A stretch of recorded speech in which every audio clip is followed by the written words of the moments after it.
It is My Irish Radio. I am Jamie Flanagan. Thanks for joining us. My Irish Radio, 24/7 Irish music, a little bit of culture, a little bit of music, a little bit of everything that's good for your soul. You don't have to listen 24/7. We're here for you when you need us. Make My Irish Radio your Irish radio. Do me a favor though. Head on over to all those places, right? The FaceSpace and the Instagrams and all those things, and like and subscribe and follow along.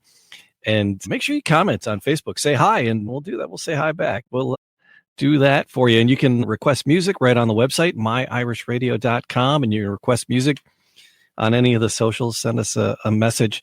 And because that's the thing. It's all about the music, the culture. And today we're adding a little bit of dance to it. We're going to talk a little bit about the dancing, along with a heavy look at the culture and the music as well. We're talking to the guys from Celtic Throne, but before we do that, we're going to tease you just a little bit, just a wee bit here. Here's the trailer for their promoting the upcoming tour that's kicking off here January of 26. It captivated the United Kingdom this summer. Now it returns to America.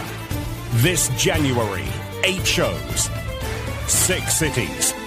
One unforgettable night of inspiration and joy. Experience Celtic Throne 2, Psalter of Ireland. Join the Celtic family. Experience this trailblazing new show. An electrifying fusion of Irish dance, music, theatre and cinema. Don't miss your opportunity to experience the revolutionary new Irish dance show capturing the hearts of audiences all over the world. Get show and ticket information at CelticThrone.com.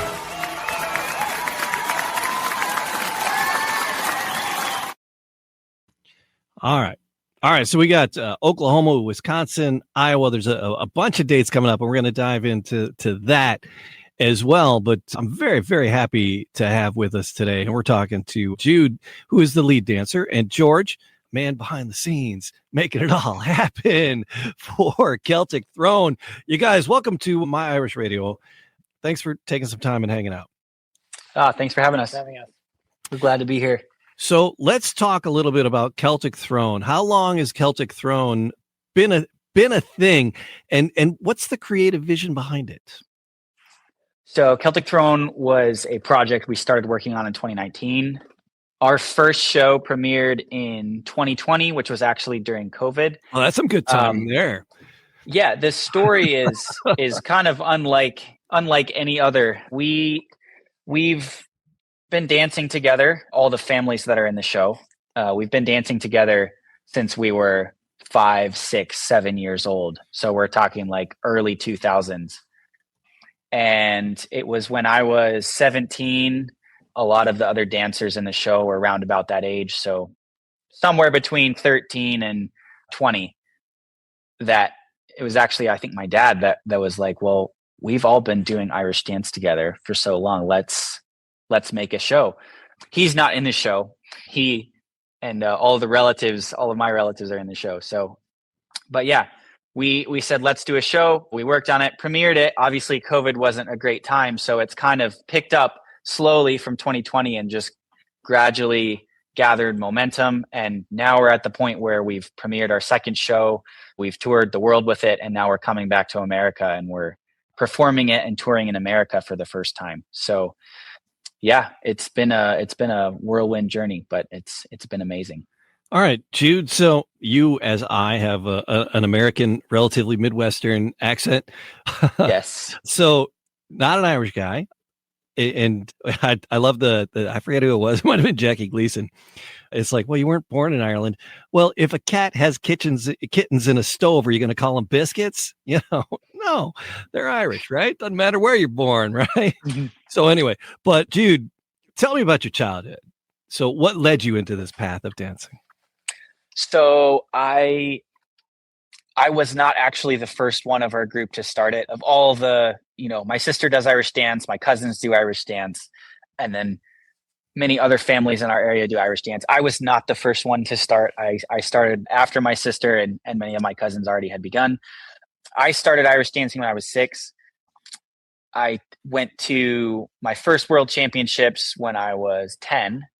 I got ninth at that world championships. And then it was shortly after that, my family moved to Britain, and I trained under John Carey in Britain for 5 years. So he has one of the best dance schools in the world in Birmingham. And I trained under him for 5 years. He was the lead dancer of Feet of Flames, Riverdance, Lord of the Dance, picking up the mantle from Michael Flatley after he retired. So yeah, he was a very accomplished dancer. He taught me everything that I know. And then after moving back from the UK, that's when I started working on Celtic Throne along with my sister and obviously all of the other families and such. So that's my story with Irish dance. All right. Yeah, So that's what where can I'm you coming tell, from. what part of the country, where do you originate from? So I'm from Oklahoma, Okay. but I lived in Britain for 5 years to train under John Carey, in England, close to Birmingham, Sure. to train there. Yeah, So very cool. yeah. All right. Just want to get the origin story down straight. That's it. Fair play. So what sets Celtic Throne apart from other productions? Oh man, it's a loaded question. So many Yeah, things. yeah. We deliberately, well, I mean, we watched tons of other shows, and not just Irish dance shows, like tons of other shows. And we just were like, okay, what do we like, and what can we do better as well? And I mean, and realistically, what can we not do better as well? Because some shows may have, more bells and whistles that don't work for our group or something. But we look for things like, okay, who are we as a group? What are our strengths and what are our skills and talents? And we tried to make the best, most innovative show that we possibly can. So with this particular show, it's not just an Irish dance show. We tried to make the music more cinematic. So it's something more like what you would hear in a movie or, a Broadway musical or something like that in parts. We also tried to combine elements from like cinema. So we have like a big LED screen behind us, and it's got these captivating images that we've created on there as well. And we also look beyond Irish dancing for, the elements that actually are physically taking place on stage. So for example, we have a quite lengthy stick fight between myself and the other lead dancer in the show. So that's not Irish dancing. There's all kinds of elements like that, tricks and flips and live music and stuff. So it's like your basic Riverdance Irish dance show plus an epic story and so much more in the box as well. So it's loaded. It's really, really fun and people love it. So that was something I was going to get to. It's something I had noticed in the videos. And there's this, I don't even know what you call it, if it's dance or acrobatics or what it is, but it's called tricking. And tricking, yes. There are just these guys, and they go out, and it's almost like hardcore parkour without buildings. They do these moves that are just like out of video games. And watching some of your clips, I saw a couple of those moves in it. And I'm like, well, that's not Irish dance, but that was cool as hell. So you've infused some of that. You said some tricks. So is it like, are you familiar with tricking? Is that some of that infused into there? Yes. Okay. So personally, I didn't learn as much tricking, but all of us have cross-trained quite a few skills for this show. Yeah. So for example, almost all of the dancers also play an instrument. Okay. They might not do it in the show, but they do play. And a lot of them do play in the show. So you've got that as like, we've spent our entire lives preparing for this. And it's not just like, oh, we want to become the best Irish dancers in the world. It's like, no, we want to be able to dance really well. We want to be able to play music really well, and anything else that we can add. If you have a really cool talent or skill that you can develop, we're putting it in the show. So for example, my co-star, Isaac McDonald, he started tricking 4 or 5 years ago, and he just worked on it obsessively, and he's gotten really good at it. So we put all sorts of tricks, and then some other guys in the show also learned tricks, maybe not to his level, but they're working on other skills besides just Irish dance. So we spend our lives, like, this is our heart and soul. This is what we live to do. And we're just trying to add anything that we can, make it 1% better every time we do a tour. And so that comes out in the show, because there's all these crazy elements that we've added that most other shows don't have, because we're pouring our life into it and we're trying to make it just as good as we possibly can. And it's a family endeavor. So it's not like we're just hiring somebody to come in and do it. It's like, no, we have the family we have, and we want it to remain a family show, because we're kind of trying to show people like, this is what families can do when they all work together and really care about making something great. So yeah, that's a bit about who we are. And that's why there are crazy elements like the acrobatics in there. So you talk about families and performing and musical things. I got to make an old man joke, and I got to say, Reuben Kincaid, if you don't get those kids on the bus. Anyway, it's the Partridge Family. It's very, very old. Men of a certain age will laugh. Everybody else will not understand it. But anyway, Reuben Kincaid getting the Partridge Family on the bus.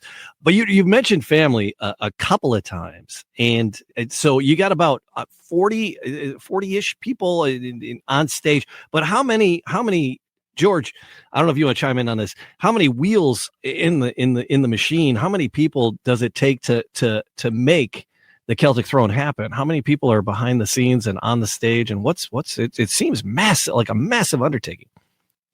Yeah, there's a ton of things that are happening behind the scenes. I'm proof of that. I don't know how to dance. I don't get up and do any fancy footwork on stage, but setting up interviews, dealing with some of the marketing, dealing with the theaters, things like that. There's a whole team backstage, and connected to what Jude was talking about with family, we all are still a family. Like I'm not directly connected, but I'm married into the Celtic Throne family. My wife was one of the original choreographers. She's a dancer. She's now stepped away and had a child for us, so she doesn't get on stage anymore. But so even those of us who are like kind of distant from it, we are all still connected through a family roots. There's heaps of mothers backstage dealing with costumes and helping the little kids get on stage properly. There's a lot of fathers who are packing up the stage and dealing with the LED screen and making sure people are fed. So everyone is part of the Celtic Throne family one way or another. And there's all the bodies that are on stage. There's just as many backstage making sure that it's happening. And there is a lot of people on stage as well. There's 40 people on stage, and there's about that many, maybe a little bit less backstage, making sure it's all running smoothly and everyone's safe and everyone's happy and everyone gets to where they need to get to on time, because that's also very important, just having people who are logistically minded as well as creatively. And that is something else that I noticed in some of the reviews. It's like, holy crap, these are kids and they're killing it. So what's the age range of the performers that we're seeing here as part of Celtic Throne? I believe it's like from 8. Well, in our Oklahoma show, we have a few younger because that's where we're from. So we can have some more of the locals involved, but it's like 8 to like 25, right? Wow. All right. 8 to 25. It is a bunch of young bucks out there doing it. I like Yep. it. Well, going back to what Jude was saying, it's like when you have a group that are a family and they've grown up together, it's a lot easier to have a bit more of like a routine and a schedule, and you can kind of train the young ones because they're your brothers and sisters who are younger, and they're your cousins who are younger, and you're seeing them all the time. And every practice, every get together is like a learning opportunity, and you can just develop the show like 24/7 in a way. The show is like always developing because the show is the family and it's just always growing. You know, I have a son now and he's only 2, but my wife and I are thinking, well, we got to start thinking about dance lessons, and we got to start thinking about what instrument he's going to play. My wife's also a pianist, so he's definitely playing piano, and like all that is in our minds. And it's like that, when that's in your mind all the time, there's nothing, the show just can't help but being fantastic and being family orientated. So the dance is amazing. You have modern and you're balancing everything. That's wonderful. And it all comes down to the soundtrack behind it. And you guys have music this time out, Brian Byrne, right? The musical score coming in from Brian. How did you connect with that? And how is that influencing the performance? Okay, so with Brian Byrne, it's actually a really interesting story. So we were starting to prep Celtic Throne 1, the show we premiered in 2020. And shortly after we had the idea, we reached out to all of the best Irish dance, music composers that we knew. So we were reaching out to the composer of Riverdance, the composer of Heartbeat of Home, the composer of Lord of the Dance, et cetera, and the composer of, guys who have done Irish music and films. And of course, at the time, we didn't have a show, and we had never done anything like this. So we were a no-name at the time. Brian Byrne was the only composer who responded to our email. Oh. And he was the composer for Heartbeat of Home. So of all the composers that we wanted, it's a top of your order, he was at the top. Yes, he was the one that we wanted the most. And he was the only one that responded. So we were like, okay, well, we're doing Brian Byrne. We're using Brian Byrne to write this music. So we corresponded back and forth. The music production process is very involved. It's a lot of like, okay, well, here's some reference tracks. We want it to sound something like this between these timestamps. And then he sends something back, and then you send back edits, and you keep corresponding until we have something everyone likes. And then you do the next piece. So we did that it probably took about a year or more by the time we got all the music done. And we came up with something for Celtic Throne 1 that's traditionally Irish, but fuses all of these other elements as well. So it's unlike anything you've ever heard. You can look at the album. It's on Spotify, Apple Music, all the music streaming services if you're interested.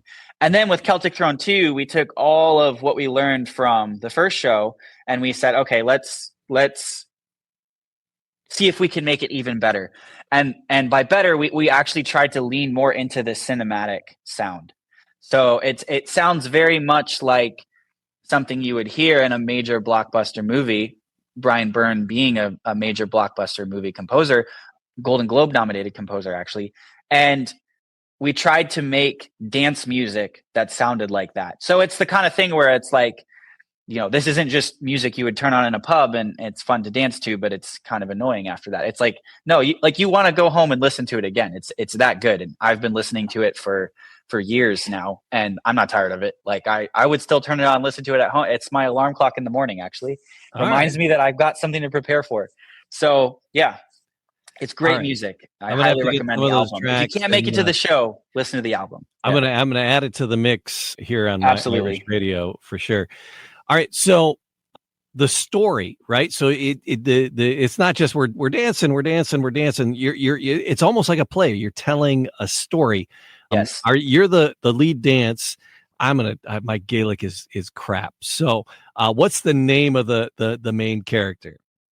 Okay, his name is Olam. Olam. All right. It's easy enough. We'll just leave it at that. His name is Olam. Like most Irish names, it's scarier than it is. So, all right. So Olam. So you're telling this story, right? He coming back and saving the heritage or something. What is the story, the play? Because it's almost like it's a play, right? It's a play set to dance and music. Yes. Yeah. Okay. So you asked us earlier about what sets Celtic Throne apart from other Irish dance shows. Yeah. The story is actually a really big thing that makes the show different. Because if you watch like Riverdance or Heartbeat of Home or other Irish dance shows out there, there's like a broad kind of meta narrative that's playing out where the troupe is sort of maybe journeying from somewhere to America or to Ireland or whatever. It's not really clear. There's no characters, right? It's not like Star Wars or whatever. Right. Celtic Throne, we've got characters. There's a very clear protagonist, antagonist. There's a conflict. So the story is basically, it's actually lifted out of the Irish annals. We didn't make it up. It's real history that we're bringing to life. It's not very well known, but it's real history. Olam is this ancient sage figure who is born and grew up in the ancient Near East. So the show actually starts with the fall of Jerusalem to Babylon in 586 BC. You have the royal dynasty of Jerusalem. There's a certain culture and royalty and splendor associated with that throne. And Olam is this sage who is determined not to let that culture die, despite the fact that Jerusalem is falling to Babylon. So he gathers the royal princess and some key artifacts from the royal dynasty in Jerusalem, saves them from the downfall of Jerusalem, the destruction of Jerusalem, and he takes them to Ireland. And in Ireland, he basically creates this empire and resurrects the culture, the music, the art, the royalty, the splendor that was in Jerusalem and brings it to Ireland.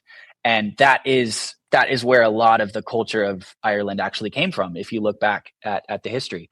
So we're bringing that to life. The whole story of the show is about him trying to create this cultural empire in Ireland and all the forces of evil that are trying to prevent him from doing that, and how hard he had to fight to realize his vision. So it's a really inspiring story. It's relevant. It's not something that that most people have heard about, but it's really relevant because we're talking about fighting for culture and preserving a culture. And that's what our family is doing. We're taking a culture that we feel like is worth preserving and spreading and improving. And we're fighting to expand that empire. And that's the story of Olam and his legacy. I love that. Yeah, it's awesome. Yeah, I get excited talking about it. The more we talk, the more cheesed off I am that we're not closer to Detroit, and I can see that.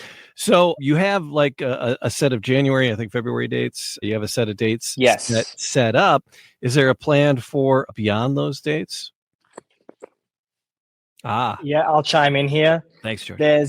There is a plan to. Do you want this one? Mm-hmm. There's a plan for another tour potentially in the summer. So we're using this winter tour to kind of launch even more into the summer. So we do have, like you said, we have some dates in Oklahoma on January 4th, Chicago January 13th and 14th, Milwaukee January 15th, Minneapolis January 18th, Indianapolis on the 20th and 21st of January, and then we finish up this tour in Cedar Rapids on the 25th of January. But then we do hope to take a few months to prepare, recover, because it's physically demanding for the dancers, improve, look at where we can improve, get more word out, get more marketing, and then launch another set of shows in the summer. We don't know the exact locations yet. If I could give them to you, I would. It takes a while to organize that.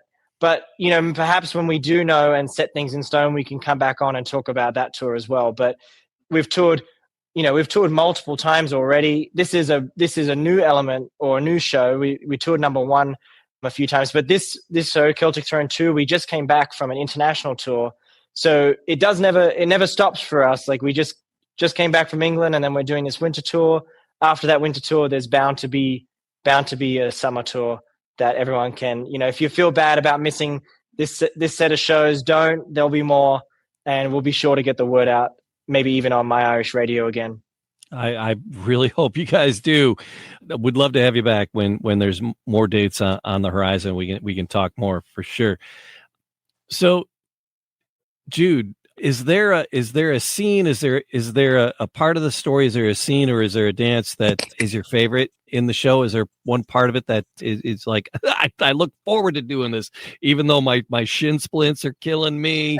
I need to ice some things down. Regardless, I'm looking forward to this part of the night. What is it for you?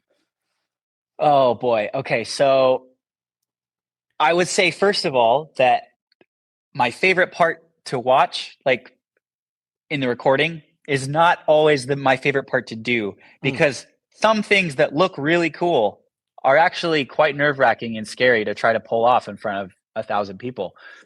However, there is a scene that I both really enjoy doing and is very effective. So in the story that I just explained, you have Olam trying to resurrect the culture of Jerusalem and Ireland, right? So the enemies that are trying to stop him, there's a scene where Olam is having this council with all of the kings of Ireland. So you have the king of Leinster and Meath and all of the provinces of Ireland. The 4 kings are there, the High King is there, and they're having a council, and a messenger breaks in and informs everyone that there's an enemy approaching and that there's going to be a battle. And so there's this scene, it's all told through dance, but it's very obvious what's going on. It's a really, really gripping scene where all the kings are arguing about what they should do, who's fighting who, like and it's all told through dance. So it's like a dance off as they're like debating how to deal with this threat. And then at the end, Olam comes through, which is my character, and rallies them all and unifies them all to fight against the enemy. And I get to do hard shoe and spin a staff at the same time, which is ridiculously hard. It took a long time to learn how to do that. But the fact that it's finally done and it looks good is just, it means the world to me. And it's super fun to do. And it's just getting into the drama with all the other guys on stage and just having this like very manly, very stately and royal bull session. It's just super fun. So yeah, that's my favorite scene. It's called Assembly. In the second half. Stay for the second half. You gotta stay for the second half.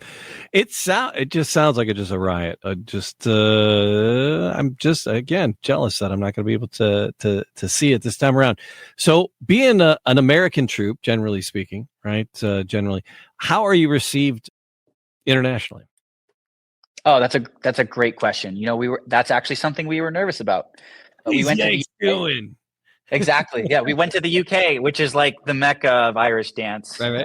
Everyone has seen all the shows. Everyone's seen Riverdance. Everyone's seen Lord of the Dance. So we were going thinking like, okay, we got to be at the top of our game because these people know what they're looking at. Not that other audiences don't, but the UK is it's spoiled for entertainment, especially, you know, London's West End and such, which we did perform on. We went to the Hammersmith Apollo, one of the most legendary theaters in all of the UK. It was received surprisingly well. Actually, one of the most common pieces of feedback we received was that this show is better than Riverdance, which we were not expecting, and we didn't like obviously tell people to say that, but everyone was just telling us. So yeah. So yeah, it went really well. It was a successful tour. Everyone was wanting us to come back, and hopefully we will at some point with more shows, more theaters around the country. So yeah, the international audiences are a big fan, even those in the UK who are spoiled for Irish dance. It sounds good. It sounds good. So hopefully a summer tour. This is Celtic Throne 2. Is Celtic Throne 3 in the back of your minds somewhere? Are you? Yeah. You know, my grandfather recently mentioned Celtic Throne 3 and freaked us all out. We're not planning on doing it right now. My grandfather is like the biggest Celtic Throne fan. Yeah. He loves Irish dance. He's the reason we're all doing it because he's like, I got notes. I got notes. I got ideas. Exactly. Well, he was the one that came up with the outline for Celtic Throne 2. He was like, we need to do this story. This is an awesome story, and we did it. So when he suggested Celtic Throne 3, we're like, Grandpa, we know you love Irish dance, but like Celtic Throne 2 almost killed us. And that's not like figurative, like, oh, it was a lot of hard work. Like some of those flips and stuff, there were actual accidents that could have been a lot more dangerous than they were. So yeah, we're not planning on releasing Celtic Throne 3 at the moment. We're not working on it. We don't have an outline or anything, but I can't make any promises that it won't happen in the future. Sure. I just hope Celtic Throne 2 makes it through a couple different legs of the tour that I can swoop in and catch you guys someplace in the Midwest. We hope so too. For sure. Anything else I need to know about the Celtic Throne before we wrapped up here? Is there a website that people should they follow on Spotify? Is there website? Is it ticketing information? What do we need to know about connecting with you guys? Yep. CelticThrone.com. You can see our tour dates. You can sign up for emails and follow us on socials where we will announce more shows. And so, like I said, CelticThrone.com. We're on Facebook, Instagram, X, or Twitter, formerly Twitter. And we're on YouTube. YouTube is great because we do post like behind the scenes. We post interviews, vlogs, things like that. If you're a diehard Celtic Throne fan, you can basically stay with us even when we're not on tour. And then for your audience, I have a special discount code for the winter tour. If they want to use the code LOVESTEP, one word, LOVESTEP, they can get $20 off tickets to the Midwest shows. So as a thank you for hearing us out and spreading the word, we wanted to give your audience and incentivize them to come. We know they'll love it if they see it. So come on come on down to one of our shows, as I mentioned before, CelticThrone.com. And then each theater has their own ticketing platform. So you just go to the theater on the website, you click the show you want, and then that code should work across all the different theater ticketing websites. Awesome. We'll have that linked. This will be posted on socials and what have you, and all that'll be linked on those social posts, and it'll be up as an archive show. I'll share those links with you guys as well. So thank you so much for taking some time, spending some time. I'm going to close it out. I'm going to play the trailer one more time, and that'll wrap it up. But gentlemen, thank you so much for being with us today, and good luck with Break a Leg on that tour. Or don't break a shin, but best wishes, right? Thank you, Jamie. Thank you. All right. Take care. It captivated the United Kingdom this summer. Now it returns to America. This January, 8 shows, 6 cities, one unforgettable night of inspiration and joy. Experience Celtic Throne 2, Psalter of Ireland. Join the Celtic family. Experience this trailblazing new show, an electrifying fusion of Irish dance, music, theatre and cinema. Don't miss your opportunity to experience the revolutionary new Irish dance show capturing the hearts of audiences all over the world. Get show and ticket information at CelticThrone.com.